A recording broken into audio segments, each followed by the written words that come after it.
तो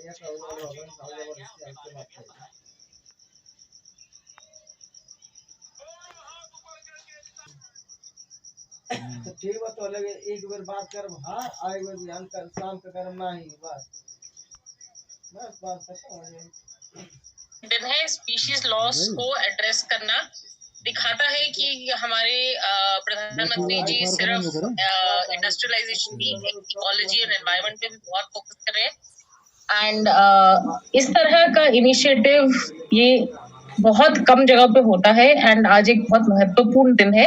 हमने पूरा ग्राउंड प्रिपरेशन किया प्रधानमंत्री जी के नेतृत्व में ताकि प्रे बेस बढ़े, उसके बाद ही वो स्पीशीज को लेकर आए हैं ताकि ये इनिशिएटिव सक्सेसफुल रहे। तो स्पीशीज लॉस को एड्रेस करना एक बहुत बड़ा इनिशिएटिव है and convention on biological diversity UN का कन्वेंशन है जिसका भारत भी सिग्नेटरी है, उसका एक बहुत बड़ा कंपोनेंट है स्पीशीज लॉस को एड्रेस करना, जिसको आज इस महत्वपूर्ण कदम से एड्रेस किया जाए। बिल्कुल, ये अपने आप में बहुत ही हिस्टोरिक लम्हा है और हम अपने दर्शकों को हर तस्वीर और इन्फॉर्मेशन लगातार पहुंचा रहे हैं। मेरे सहयोगी कृष्णमोहन मिश्रा भी हमारे साथ हैं। कृष्णमोहन मिश्रा, प्राइम मिनिस्टर मोदी चीता मित्रों से मिलने वाले हैं, कितनी देर में ये मुलाकात होगी और अब प्रधानमंत्री के कार्यक्रम का कि कौन कौन सी जो कार्यक्रम में अब कौन कौन सी एक्टिविटीज बाकी हैं जिसमें प्रधानमंत्री पार्टिसिपेट करेंगे? यहाँ जो मुख्य कार्यक्रम था, जो ऐतिहासिक कार्यक्रम था वो हो गया, लेकिन चीता मित्रों से मिलना एक अलग कार्यक्रम है क्योंकि उससे चीता मित्रों का उत्साह बढ़ेगा। जैसा मैं आपसे बता रहा था कि अगर जनता जागरूक होती है, वनवासी और आदिवासी जागरूक होते हैं तो वन संरक्षण और वन्य प्राणी संरक्षण बहुत आसान हो जाता है। अगर उनको एक बार ये समझा दिया जाए कि एक जानवर को मारने से जितना आपको फ़ायदा होगा उससे कई गुना ज़्यादा फ़ायदा उस जानवर के जिंदा रहते हुए होगा, तो सारी चीज़ें बहुत आसान हो जाएगी। प्रधानमंत्री को उनसे मिलना उनका उत्साह बहुत ज़्यादा बढ़ाएगा। ये सब आसपास के गाँव के ही लोग हैं, इनमें सहारी आदिवासी लोग भी हैं जिनकी तादाद यहाँ पर बहुत ज़्यादा है, जंगलों के अंदर भी रहते हैं बफर जोन के आसपास, तो उनसे मिलना एक बहुत उनका उत्साह बढ़ाने जैसी बात होगी। और उसके बाद प्रधानमंत्री मोदी यहाँ से चले जाएंगे और यहाँ पर उनके दूसरे जो सार्वजनिक कार्यक्रम बिल्कुल, और तस्वीरें हम अपने दर्शकों को लगातार दिखा रहे हैं। सारी तस्वीरें जरा सिलसिलेवार तरीके से लेकर आए। तस्वीरें जो हैं थोड़ी देर पहले तस्वीरें आई सॉफ्ट रिलीज के बाद, जब इन चीतों को इस एनक्लोजर में, जो कि क्वारंटाइंड एनक्लोजर है, उस एनक्लोजर में जब छोड़ा गया प्राइम मिनिस्टर मोदी द्वारा, प्राइम मिनिस्टर मोदी के हाथ में कैमरा भी दिखाई दिया।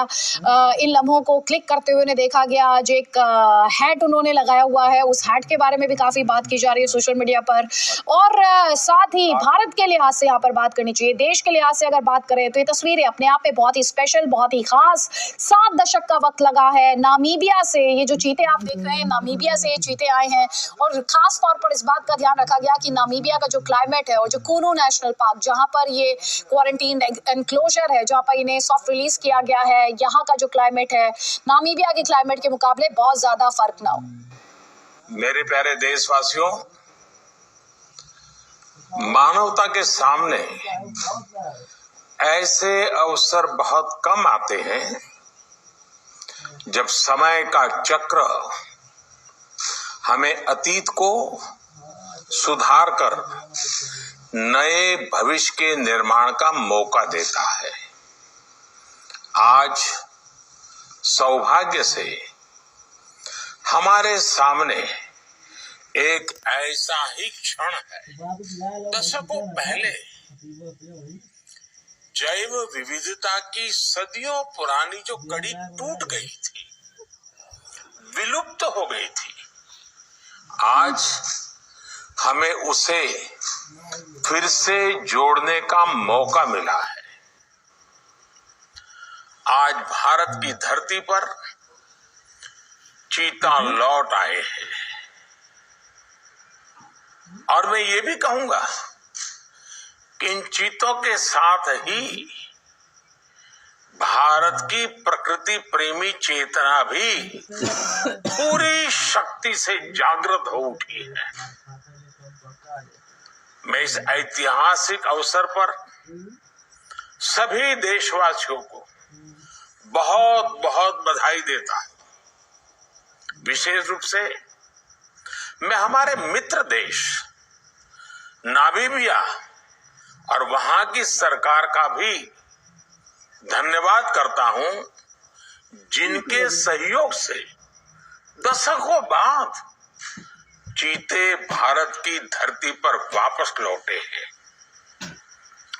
मुझे विश्वास है ये चीते न केवल प्रकृति के प्रति हमारी जिम्मेदारियों का बोध कराएंगे, बल्कि हमारे मानवीय मूल्यों और परंपराओं से भी अवगत कराएंगे।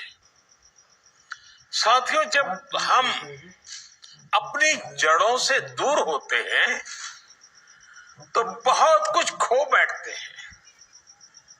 इसलिए ही आजादी के इस अमृत काल में हमने अपनी विरासत पर गर्व और गुलामी की मानसिकता से मुक्ति जैसे पंच प्राणों के महत्व को दोहराया है।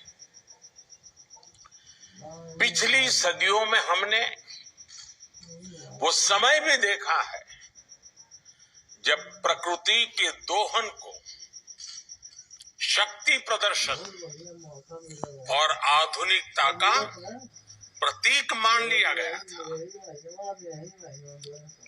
1947 में जब देश में केवल आखिरी 3 चीते बचे थे तो उनका भी साल के जंगलों में निष्ठुरता और गैर जिम्मेदारी से शिकार कर लिया गया।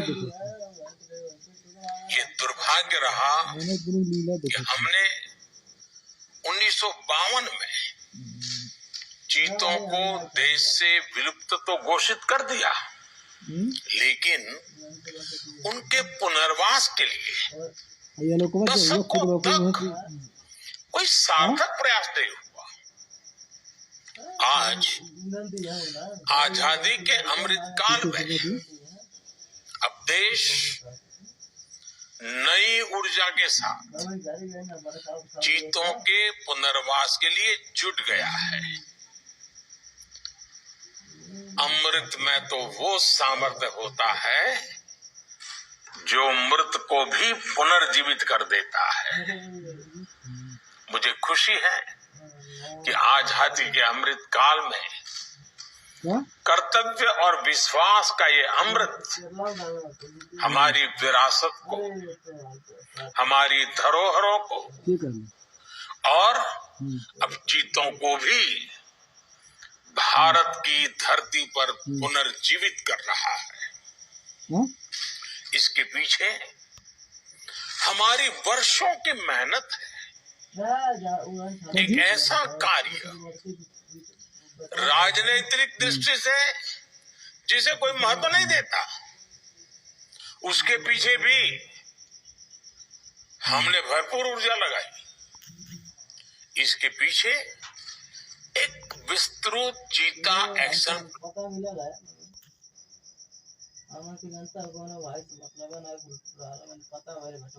प्लान तैयार किया गया।